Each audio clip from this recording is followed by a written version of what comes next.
Okay, so I have a confession to make.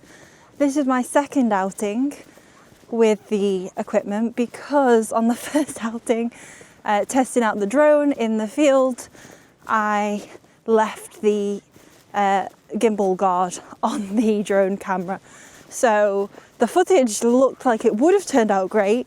However, it kind of had a blurry effect from the sun shining on the guard. So I'm out again, but you know, practice makes perfect. I'm glad I did it now. That's what these practices are for. I'd hate to have got back from a day of traveling and exploring and realised that I'd made that mistake and couldn't use any of the footage. So at least now I will never forget to remove the drone guard.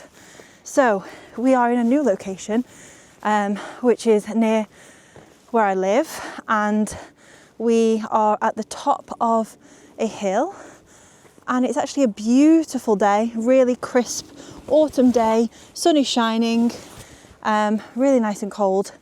And yeah, we're going to test out the drone here instead. Chase is also with me. Let me flip you around.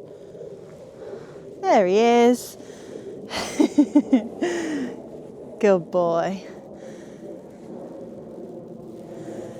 So yeah, Drone Neo testing take 2.